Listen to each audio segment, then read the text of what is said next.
Boker Tov, mes chers amis, nous allons poursuivre le commentaire de la Megillat Esther. Je préfère cette formule vocale, c'est plus simple, en espérant qu'il n'y ait pas de coupure. Nous avions vu au deuxième verset, en ce temps-là, lorsque le roi Assuérus siégea sur son trône royal, qui était dans Shushan, dans Suse, la citadelle. Alors, on nous explique que au départ, lorsque Nebuchadnezzar avait détruit le temple, il s'était emparé donc du trône du roi Salomon. Et pour ceux qui ont déjà lu une description de ce trône, c'est vraiment quelque chose de formidable. C'est rapporté dans le premier livre de Rois au chapitre 10, où on nous donne tout le détail. C'était un trône qui était recouvert donc en ivoire, recouvert d'or et de pierres précieuses. Il y avait sur le haut 12 lions d'or qui faisaient face à 12 aigles d'or. La droite du lion face à la gauche de l'aigle. Une tête ronde en or était placée au-dessus du siège et il y avait donc des rouages mécaniques avec une très très grande précision et on nous dit que pour y accéder il y avait 6 marches d'or et chacune était ornée donc de pierres précieuses.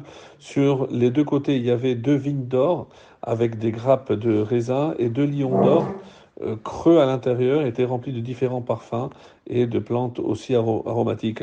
Lorsque le roi montait sur le trône, on dit qu'un rouage qui se mettait en route et répandait de bonnes odeurs. Sur les pattes de lion étaient inscrites des recommandations pour l'aider à rendre un jugement juste. Et lorsqu'il voulait s'asseoir sur le trône, un aigle étendait ses ailes qui lui servaient d'appui. Et quand il avait gravi toutes les marches, il y a un serpent d'argent qui tournait un rouage pour préparer l'endroit où il devait s'asseoir.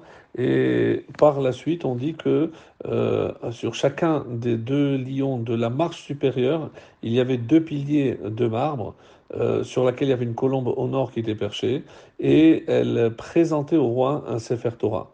Et le lion de gauche donc tendait sa patte et posait la couronne sur sa tête. On pouvait imaginer, c'était quelque chose de formidable. On dit que lorsqu'ils l'ont ramené en Babel, ce trône n'a jamais pu fonctionner. Quand Achashverosh, Assuérus a voulu qu'on le répare parce qu'il s'était abîmé. Personne n'a réussi. Et donc il a fait venir des spécialistes à Shushan, dans la capitale, pour qu'ils fassent quelque chose qui ressemble, mais ils n'ont jamais réussi. Alors, par la suite, on dit qu'il a fait le festin dans la troisième année de son règne, troisième chapitre.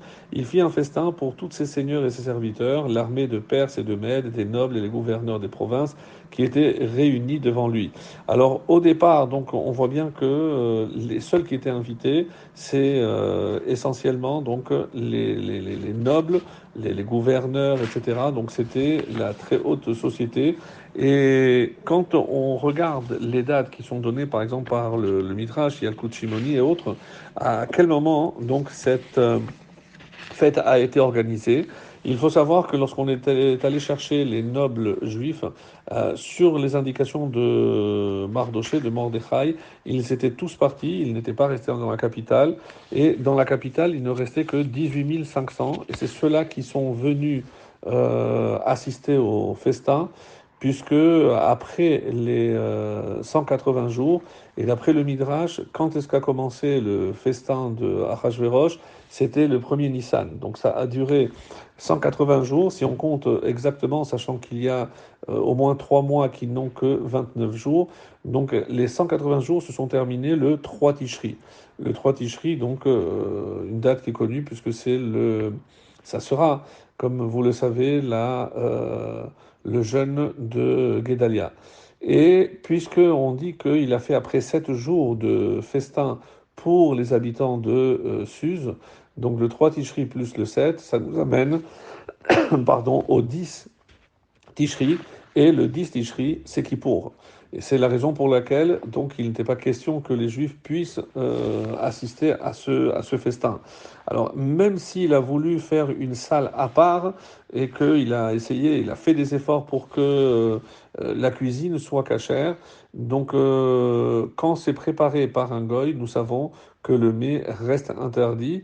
Et même le pain, il faut que ce soit du pain de boulanger, mais même s'il est cuit par un goy, il ne faut pas qu'il soit, si ça cuit pas dans sa maison.